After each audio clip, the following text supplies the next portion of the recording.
you're cooking with your girl Sheila in the Gangsta Goodies Kitchen. What y'all up to today? How y'all been?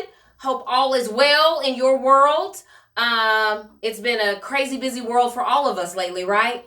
That includes me too. But anyway, as we approach summer, spring and summer, we begin to want to eat lighter, okay? I know, I keep telling y'all I'm trying to lose these 50 pounds, girl, so I really need to be focused on eating lighter, right? So today I'm going to show you how to make something very simple, very basic, and you can kind of, use ingredients that you like, but we're going to make a jerk chicken salad. You heard me. So I've got some marinade from my guy, Jerry Lawrence, down in Atlanta. Hey, Jerry, what's up? You want some bomb-ass jerk marinade? Hit him up. And don't forget to tell him that Gangsta Goodies Kitchen sent you, right? So we have an exciting guest today. He is the CEO and founder of Lyrik's Institute. But first, before you meet him, I'm going to show you how to get this chicken salad done, right? So take a look at the ingredients for today's episode. Today's ingredients for our jerk chicken salad include black beans, tomatoes, purple onions, cucumbers, a mixture of green and red leafy vegetables, sweet peppers, and the jerk chicken that's been in the marinade, y'all. Those are the ingredients for today's episode. Okay, so now you see the ingredients. We got the chicken breast. Now I seasoned the chicken, and of course I let it marinate overnight in that J-Law's jerk marinade, y'all. And I made up my own jerk spices to finish it off. So one of the things I do with the breast, because a breast can get dried out really quickly, overcooked really quickly. So I take the breast and I cut it in half lengthwise, okay? And for me, that makes the breast thinner. Some people like to pound it out to flatten it out. I ain't going through all that. I just cut that breast, down the center lengthwise, and voila, one piece turns into two pieces, and it cooks, in my opinion, a lot more evenly, okay? So our skillet is ready, I think. So let's put some chicken in there and get this party started. Okay, y'all, you see that chicken breast, that jerk chicken breast cooking up for that bomb salad. So that's kind of what it looks like. We're going to let it finish cooking, and then we're going to put the salad together, y'all. Now, jerk, you all who don't know, jerk is Jamaican style barbecue. So normally we would do this outside on the charcoal grill, but I didn't feel like firing up the grill today, so I'm going to show you just how to do it in your kitchen in just a basic skillet. This is a cast iron skillet, griddle actually, so it has griddle marks in it, so you'll even get them grid marks, okay? And I just put just a little bit of oil in there, not too much, just enough to cook the chicken. We ain't trying to fry it, okay? We are pan frying it, not deep frying it, okay? So I'm going to go ahead and put another piece in there.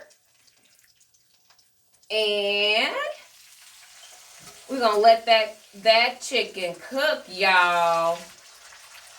And then I'll kind of show y'all what that looks like as it's cooking, so you'll have an idea. So tell me what's going on. What's your favorite salads? Again, the summertime is coming up. I like fruit and nuts and beans and all that kind of stuff in my salad. And I love a homemade dressing, which I'm going to show you how to make that too, okay? Okay, so for this bomb-ass salad dressing that we're making from scratch at home with basic ingredients, here we go, y'all. We've got some avocado oil. That's 1 cup. We're going to pour that in there. Then we have a couple of tablespoons of mayo, and that's real mayo, y'all, not that salad dressing mayo, okay? Then we have some Dijon mustard.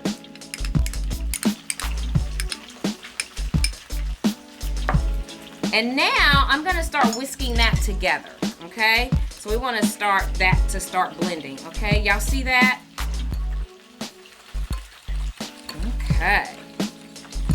Look at that. Oh my God, that's going to be delicious. So we're just blending all of that in together. You know, the other way you can do it is put it in a salad dressing shaker, and you can shake it up that way too. Okay. Now we're gonna add some apple cider vinegar. We're gonna add some fresh squeezed lime juice. And then we're just gonna add a little bit of my jerk seasoning, okay?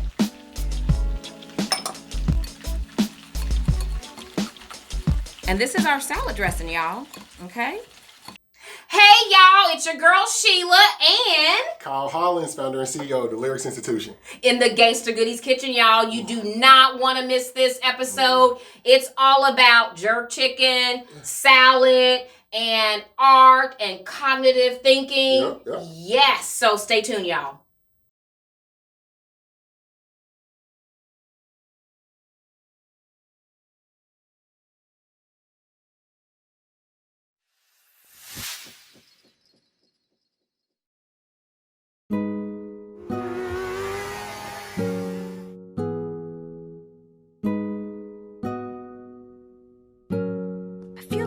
Just on another planet. Too often we're waiting on change when change is really waiting on us. A wise man once said that the absence of a problem is the absence of a solution.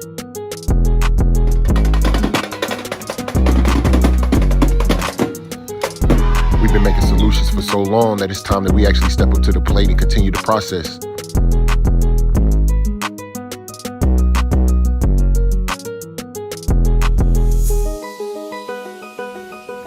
I'm not waiting on anybody to make a change. What I'm gonna do is I'm gonna lock arms with people that are already in pursuit of that change. This isn't black on black crime that we facing. This is poverty on poverty crime. And we had enough. So now we take our city back.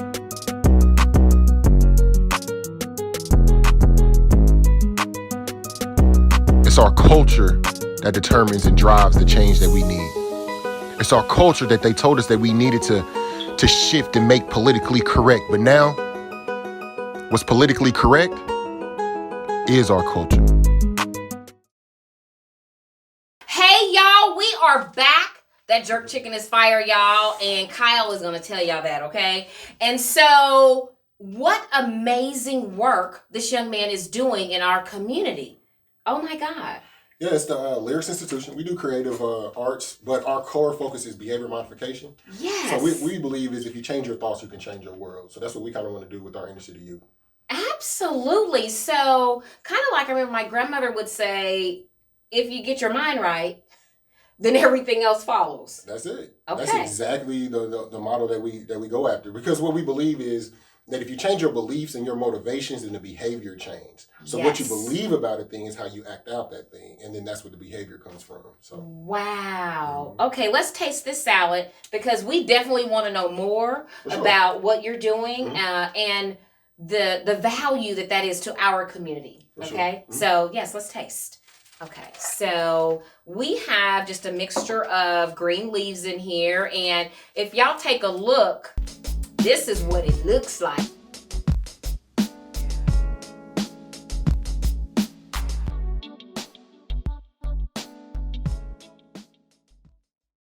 So y'all, Kyle is gonna taste this salad and I'm not gonna say nothing. I'm gonna let him tell y'all what it tastes like. I'm gonna tell the truth. Yes, please do. Yeah, it looks good. Super good. And remember that salad dressing I showed y'all how to make? Here it is. Now, I will tell you the only thing I might do a little different is add just a little bit, maybe a teaspoon of agave, okay? Because the lime juice in there, you might want a little something to kind of offset that from the lime. Okay. But yeah. I'm learning something new. Every time I meet you, I learn something new. I think we had a discussion one time down at Joey's shop. Yes, Joey, we did. And that's why I first met you. Yes, and absolutely. had your amazing spread. Yes, yes. And it was good then. And then you also had some insight on the conversation that we were having there. So absolutely, yes. Definitely a privilege. I think it is a privilege for me too, because here's the deal: is that we have to I'm 53. Okay, I got 40 years left in this. Okay, but yeah, I'm gonna live to be a 90-year-old spunky one. Okay, but it's now we should be handing those batons over to you and making sure that the path is clear for you. Okay, and that's part of why we do Gangsta Goodies Kitchen. Is like I can't get out there and do the work that you can. But what I can do is create a platform to help get the word out. And that's how you become the heroes for us. Because we have the modules, we have the programming, but without the people that support us, we really just another program that's waiting for somebody to get involved with. So man, absolutely. This platform is amazing. Thank you. Oh my goodness.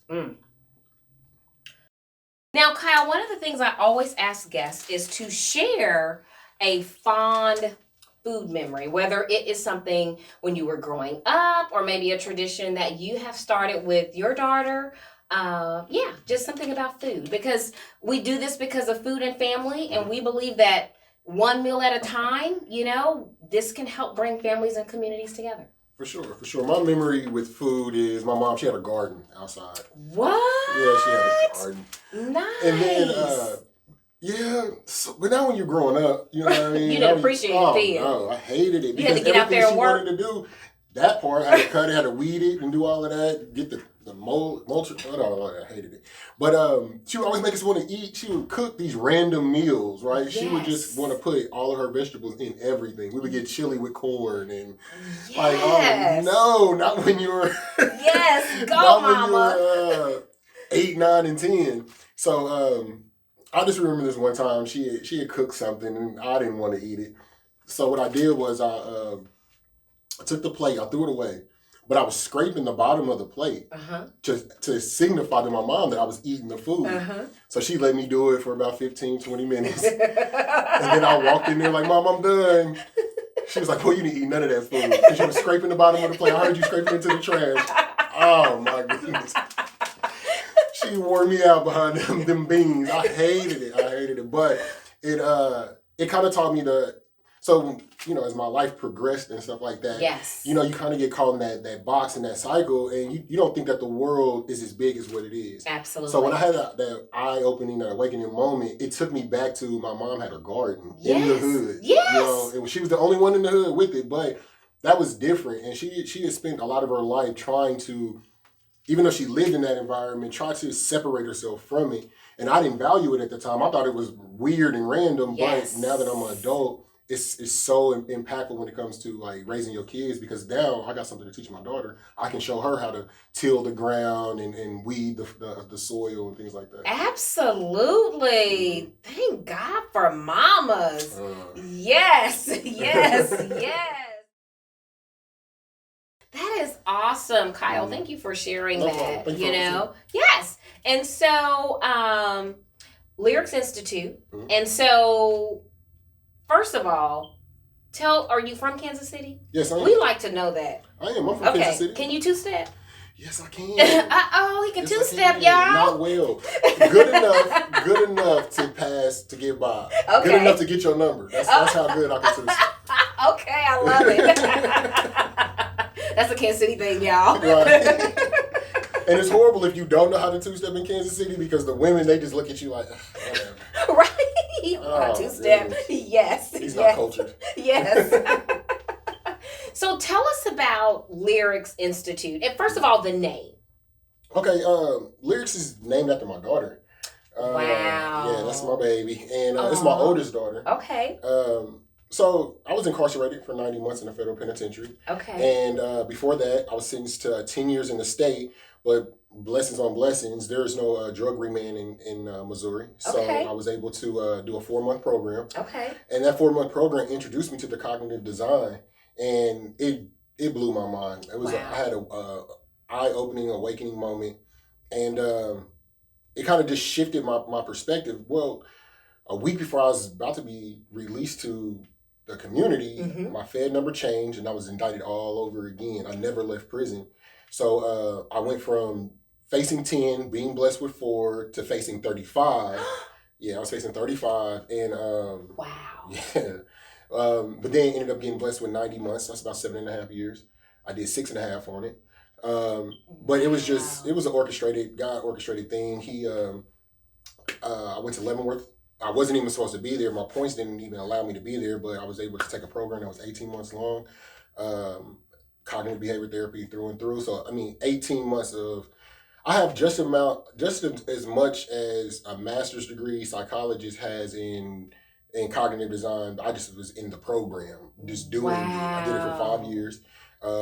Started taking it, ended up working behind the scenes for the program, learned how to do the contracting, the building the programs and stuff like that, to teaching, graduating the highest prison class for the men of influence, which was at 30. They were graduating like 12. So once I seen that it worked, it was like, I got to take this out there, because the information is so prevalent, but you're getting it once you have these 10-year sentences and 30-year sentences. And that's where the real problem is. So what I found out was it was about $30,000 for one person to go through the program in federal penitentiary. Wow. And it was just, it's too much. So what we wanted to do was take all that heady information and get it as a precursor to going to incarceration and things like that. Let's think about our thinking before we get into prison. Yes. So that's pretty much the heartbeat of what Lyrics is. Wow. So you took all that you learned, that whole experience of being incarcerated, being away from your daughters, and your family, and the impact that has on families already. And you took that information and now you are giving it back out to the community. Yeah, that's amazing. I called my daughter and it was her birthday, and her mom gets on the phone and she's like, Lyric's having a bad day. And I was just kind of heartbroken behind it, because I knew that she was crying, and she ended up going to a buddy room because she was just having that bad of a day. Wow. And at that point was when I realized that I introduced my daughter, the love of my life, into this cycle that I was trying to get away from for so long.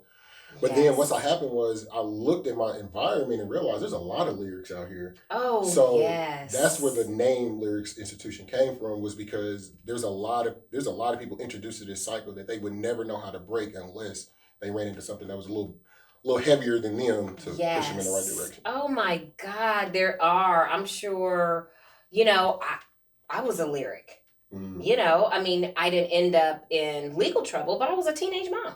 Right. Okay. And my dad did time, and so we never know the impact that has, now, is it his fault? No, because I made that decision. My mama said, girl, don't you, but I did. But the reality of it is that when that component is not there, then, the door is open, and so I thank you so much for doing that. It is, because sometimes we're not worried about other people. Right. And that's just the truth of it, is that we got ours, I got mine, and it's up to you to figure out that whole pull yourself up by your bootstrap, and we know that's bullshit. BS. Facts. Okay. Facts. So it is. And so tell me, how can people, first of all, how do people become a part of the Lyrics program? Well, if you're a teenager and wants to get involved with it, you can just sign them up. We have different modules that we run through. We have 4 modules that we do. It's one called the Power Moves, which is out now. You can go to lyricsinstitute.com, lyrics with a K, institute.com, and you can register your child or your teenager for the Power Moves tour. Okay. There's 3 events. Okay. Our first one is at the historic Black Archives venue. Okay. We're nailing down the last 2. Okay. That segues into our summer program. Yes. Where we implementing the creative arts component to it. So we have the Kansas City Art Institute, Joe Macklin with the district. He's Grammy nominated. He's doing the recording engineering part of our program. We partner with 5XL Media Broadcasting Team and Black Box Theater. So our young adults will be able to intern with them for 2 hours every day for 6 weeks, and then they get to put on an event where the city gets to come and see all the amazing things that they do. That segues into our hangouts. That's 4 events each month, every Saturday. Okay. That's 3-on-3 basketball. That's a dance battle, an actual hangout, kind of like a hot summer nights thing that we used to do. Okay. And then like I said, the dance battle. Okay. And the game night. Okay. So that's those, and that segues into our ambassadors. So what we do with our ambassador program, we pick 5 to 7 young adults, and we go and we just drill into them. Mm-hmm. We got 2 coaches that work on that project. We take 7 of them, and hypothetically on a Tuesday they would work with us. On a Thursday they would work with the creative arts, and then on Saturday we're going to let them do whatever they want to do. We just monitor them and give an opportunity. We sponsor them. We sponsor the clothes. We sponsor the merch, everything that they need. And then when they graduate that program, they get to intern. And one of them will be one of the studious ones will be on our board, and they'll be the ambassador of what. Wow, that is amazing. It really, really is. Mm-hmm. And so, listening to you, I couldn't help but think about, and especially I think, because, we're around the time of his death, but I can't help but think about Nipsey Hussle. Mm-hmm. And, in one of his songs, he said, the black man knows he's a genius, but he had no platform to prove it. That's it.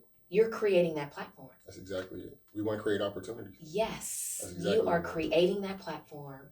And a lot of times, and I mean, especially with my age group, the arts part, my mother was like, girl, you can draw anytime. You better go to school and get some information, okay? Mm-hmm. But the art part, those are our God-given gifts. Right, they're expressions. Yes. Expressions. How do we This is art. Yes. And so I would love to teach at Lyrik. Don't threaten me with a good time. I'm just no, for real. Don't threaten me with a good time. For real. Right? You have 10 students right on your line. Yes, for real. You heard her say that. Yes. I don't know if there's somebody in the audience, I would. That's the wrong thing to do. Yes. Don't offer me your expertise. Yes. You will be. I'm gonna get you a 1099. I have to. Regina, I'll get her a 1099. Get her a 1099. Yes, I have to, because it is, again, what good is all of this if I'm not passing it on, if I'm not sharing it? And then being a black woman with your experience, so the cognitive design, really what it is just reworking the thought process, right? Yes. So the basis of it, I'm gonna get a little sciencey, it's called neuroplasticity. And so it's reworking the neurological pathway. So to break that all the way down into normal. So what tends to happen is when we're young, we go through a trauma. Mm-hmm. And what happens is, as we get older, we still use that same solution when we were young as adults, but they don't really work when we're adults. Mm-hmm. We can't just go smoke our problems away. Mm-hmm. We can't just shut down. We got kids. We can't. They just don't work. Mm-hmm. And then we get so trapped in those solutions that we think the world is against us when it's really our thinking. Mm-hmm. So what it goes in is it exposes the negative thinking, and then it builds positive thoughts around it. So the wisdom that you have, the experience that you have, will go in and uproot it. But we need people like you with your craft and your ability, and just as you're teaching this, just giving them basic wisdom in your story. Them are the components because behind every thought is a string of thoughts. It's a spider web of smaller beliefs that create that one thought. Yes. So the things that you have, the wisdom that you have, that is the change in those lives. Yes, I'll be more than happy. It would be an honor for me. Absolutely. Perfect. I just did an interview with the Lymphoma Research Foundation, because I live with a very rare type of lymphoma. Okay? Talk about the thought process. So, and the scientists say there's no cure. Okay, so how do you wrap your mind around that, okay? I was 42 when I was diagnosed, and I'm like, okay, what the is really going on here? Okay? All right, God, come on now. So I had to get the mind right, or it would have been a spiral slope down. And I had to say, no, first of all, Sheila, you're going to live to be a 90-year-old spunky woman. There you go. Okay? She said that twice. And so, yes. And so you have to take this, because my grandmother used to say too, sometimes stuff happens to you in your life totally out of your control. But what you do control is how you respond to it. There you go. And so I had to get the mind right. It took me probably about 2 years to get the mind right. Okay? But now I'm like, look here. Yep, I have a port right here, and I have to get a certain type of treatment, every 8 weeks. But you know what? That's You're just funny. I take my laptop with me and I don't miss a beat. There you go. You know, and what the young lady at the research foundation, she said, you know, are you tired? I'm like, no, I don't have time to be tired. I got a lot of work to do. I got time to be tired. I don't have time to be tired. Like that, right. You know, and so it is when you are really faced with something that is life changing, you really have to figure out a way to dig deep. You know, and I say it took 18 months because based off what you just described, I had to change that whole neural path thinking before it actually became a reality of how I live, you know, and you start seeing those things manifest and you're like, yeah, I am going to live to be a 90-year-old spunky woman. And so it is, I love that. And to teach young people that, because they're going to be able to take that and apply that to every aspect of their life. Exactly. And that's the real heartbeat of it. I don't want them to walk away with the head knowledge. I need it to be deep rooted in to where, because when it's deep rooted in, then the change becomes systemic. Yes. They accidentally teach. And that's kind of what our counterparts do as far as our culture. They don't know that they're teaching their kids these mechanisms, these modules. Yes. And because of being black, there's a gap in our history. Yes, it is. And in that gap was the family structure, the father structure, the mother. Yes. There's a gap missing. So we're trying to recreate that. But being African American is really a gift because we're a hybrid people. We're really a hybrid people. Yes. We're able to take from so many cultures. That's why we can relate to so many and influence so many cultures because really we are the melting pot. We are the definition of what America's melting pot is. Absolutely. So we become culture enforcers. So what I believe is, and this is what I want to do with our young adults, where I want them to take control of their culture. I don't want them to be the secondary or the third. I don't want them to be the primary person that creates this culture, and then you got second and third people coming in making money off of it. Let's create a revenue stream inside of our culture and outside. We're not exclusive, but we're saying we're gonna start here, and we're gonna expand from there. And by doing that, what it offers our creative arts, and when I say creative arts, not marketing. So one thing that I learned post crack epidemic, right? There's 3 generations down, 4 generations, and we're in the third and fourth of it. But what happened was because the epidemic triggered us to be like hustlers and just grinding at a high rate, business has now become an art. It's just as creative as food, creating this beautiful meal or painting a beautiful picture. Absolutely. It takes that same type of thought process and kinetic and yes, it does. thinking. So what we do is we have a marketing component to our program, and they go to that just as well as they go to art. So they become their own corporation. Yes, we teach unity, we teach family, we teach all of that, and you don't have to be my blood for me to respect you as my family because we're a village people. Absolutely, so that's what we are. Want to do. I love it. Yes, we're gonna put your website up there because also people can donate, right? Yes, of course. Please. Yes. Do not forget to donate. Yes. Because, and I'm going to say this, like I said before, we can have all the modules in the world. We can have all the programming, we can have all the kids and all of that.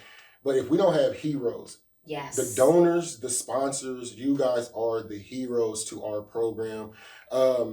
We have been able to do some of the most amazing things and show these kids some of the most amazing things because of your donations. Yes. So we're not a program. We're an all-inclusive program. So we not only do we want to tap the mind, we want to tap the mind through the things that we see. Absolutely. Right? So we don't want to be in the back of somebody's basement or somebody's church that water don't work. Right? We want programs that can be in the upscale places to prove to these young adults that grow up in poverty that they belong there. Absolutely. Because once they know that they belong there, then they might not want to work there. They might want to own it. And those are the type of thought processes that we want to get into. And there's so many things that spring up out of just being able to think bigger than the box that we live in. Yes. So we're going to put all that information up there so y'all can donate, become heroes of the program. These are our kids, y'all. And so it's up to us, to help get them back on the right track. Okay. For sure. And Kyle, thank you so much. Thank you for this opportunity. Great food, great conversation. And yes to teaching classes, I was a teen mom, so if you come across go. young teens who are moms, or it's like, baby girl, you don't want to do that. Right. And I'm an example. Let me tell you why. That's perfect. Because it's serious. That's perfect. It's serious. And then we can partner and work together, and we can stream together. We can make it a whole. Because I love this. If you guys could see what's going on behind the scenes, like, it's really real in here. Don't get this thing twisted. Like, this ain't no backroom show right here. This is amazing. So yeah, I would love for them just to even be able to see this, your essence, the essence of who you are. A lot of the work that we do isn't even in what we say. It's the life we live. Absolutely, so that's it. Just being able to see this, the eclectic art, and it's beautiful. Oh, thank you. Thank you so much for your time. I know you got an event you're running to. Yep. And thank you. Thank you all so much for watching. Don't forget to follow Lyrics Institute across social media platforms. We'll put all the information up there for you. And peace out, y'all. Enjoy the rest of your day. Bye-bye.